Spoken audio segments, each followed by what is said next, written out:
Você já deve ter ouvido por aí que o mundo da música está cheio de gente que fez pactos com o diabo em troca de fama e sucesso. E que existe até um clube nada secreto de artistas que supostamente venderam as suas almas. Até que o diabo em pessoa viria buscar cada um deles quando completassem 27 anos de vida. Esse vídeo tem uma lista com 5 filmes para te convencer que fazer um pacto com o capeta definitivamente não é uma boa ideia. Além disso, precisamos entender por que o Coisa Ruim parece ter um gosto musical tão peculiar, principalmente sobre música clássica e rock and roll. E se você gosta de heavy metal como eu, deve saber que tem uma galera bem estranha nesse meio. Desde o Ozzy Osbourne arrancando a cabeça de um morcego vivo com a própria boca durante um show, até a figura simpática do Marilyn Manson que pensa ser o próprio anticristo. Então esquece aquela lenga-lenga do tipo, se ouvir o disco da Xuxa ao contrário dá pra ouvir uma voz demoníaca, porque hoje vamos falar de coisas bem mais sérias. Além disso, o diabo também gosta de dança, sabia? Fica comigo até o final e vamos explorar esse mundo sinistro da música.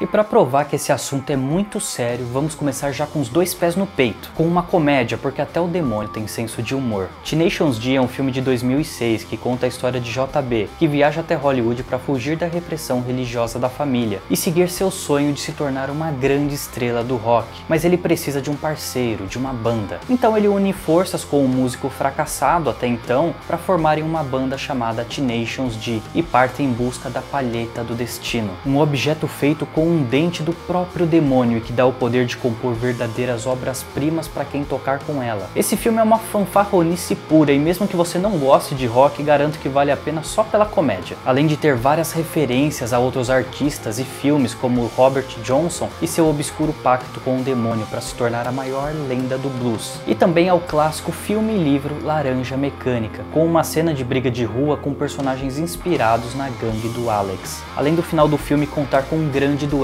de rock entre os personagens e o próprio demônio. Se eu te perguntasse como uma pessoa faz um pacto com o demônio, o que viria à sua mente? Um pentagrama, velas e um quarto escuro, um contrato assinado com sangue e, bom, definitivamente o demônio sendo invocado para te dar fama e sucesso em troca da sua alma não poderia faltar, não é? Mas e se eu te contar que um pacto com o demônio pode ser feito de uma forma muito mais sutil, discreta e sem extravagâncias? Noturno é um filme de 2020 que conta a história de duas irmãs pianistas incrivelmente talentosas que moram e estudam em um conservatório de música. Acontece que uma das irmãs é bem mais ambiciosa que a outra, e depois de descobrir um caderno misterioso de uma antiga aluna, percebe que existem maneiras mais eficientes de aprender como tocar melhor e como se entregar de corpo e alma para ter sucesso com a música. O problema é que o meio de se fazer isso é vendendo a alma para o demônio. O filme começa tocando uma das músicas mais sinistras do mundo e também uma das mais bonitas e complexas que existe. Uma música real chamada de Trilo do Diabo, que supostamente teria sido criada pelo próprio Coisa Ruim, como uma forma de incentivar músicos a venderem suas almas em troca de talento. A história explora muito a ideia de como a inveja e desejos egoístas podem transformar as pessoas, fazendo elas procurarem por respostas e atalhos para o sucesso no ocultismo, usando um dos elementos mais clássicos que existem, um pacto fáustico, onde a ideia de vender a alma para o demônio não é algo necessariamente extravagante como em um ritual de sangue, mas sim algo mais subjetivo que pode acontecer lentamente através de atitudes e pensamentos, mas principalmente com um comprometimento visceral da pessoa em alcançar os seus desejos, custe o que custar. Essa concepção mais abstrata de um pacto com o demônio surgiu em livros como este, o Dr. Fausto, de Thomas Mann, que conta a história de um músico que faz um pacto com o demônio para prolongar o seu tempo de vida e curtir o seu sucesso e poder. O próximo filme dessa lista também começa ao som da sinistra música de Giuseppe Tartini, o infame Trilo do Diabo, que de acordo com o próprio compositor, essa música foi um presente do demônio que visitava ele em sonhos para tocar solos muito bonitos de violino. Quando acordava, Tartini corria para tentar escrever essa música diabólica que tem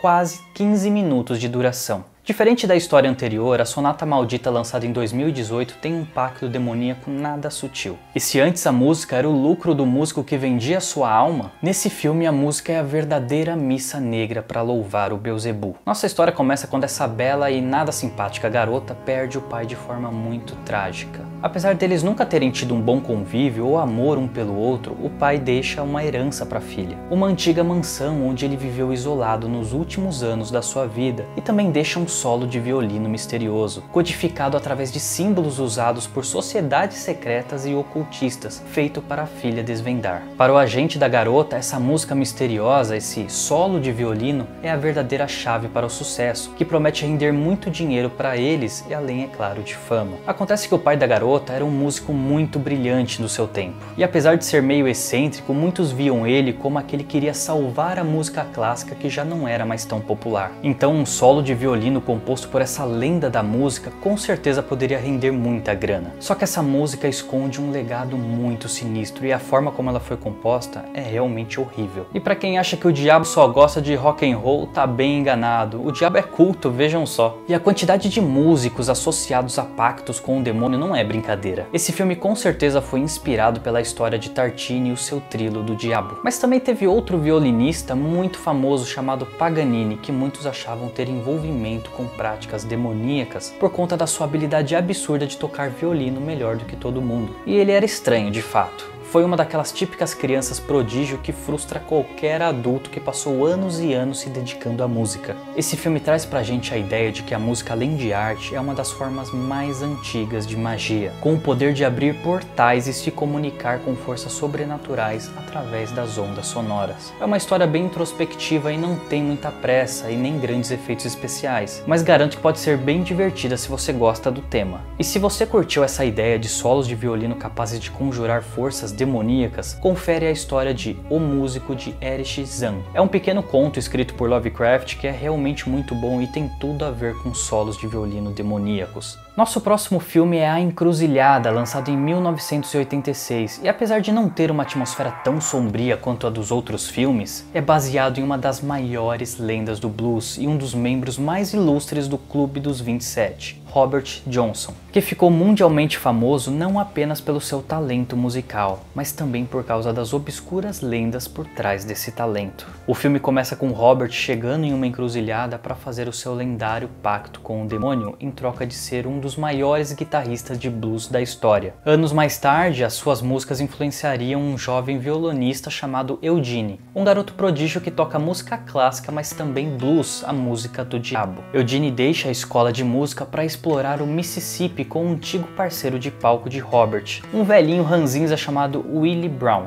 Reza a lenda que, além das 29 músicas que Robert Johnson gravou antes do diabo buscar a sua alma quando fez 27 anos, existia uma 30ª música secreta que ninguém conhecia, mas que o Willie prometeu ensinar para o Eugene se ele o levasse até o Mississippi uma última vez. É um filme bem leve e agradável de assistir que usa elementos sobrenaturais como plano de fundo, mas o foco está na jornada para entender o que realmente é necessário para tocar música de corpo e alma. Se você nunca viu esse filme, não se engane pela atmosfera leve, é a pura essência do blues e também do rock and roll, que conta com a presença do músico Steve Vai fazendo um duelo de guitarra em nome do capiroto. Se ainda não conhece esse cara, depois joga aí na pesquisa do YouTube Steve Vai Bad Horse, vale muito a pena. Enfim, chegamos ao último filme dessa lista, e lá no começo do vídeo eu tinha dito que o Coisa Ruim também gosta de dança. Mas não qualquer dança, o diabo gosta de sensualidade e de coisas que perturbam o nosso juízo.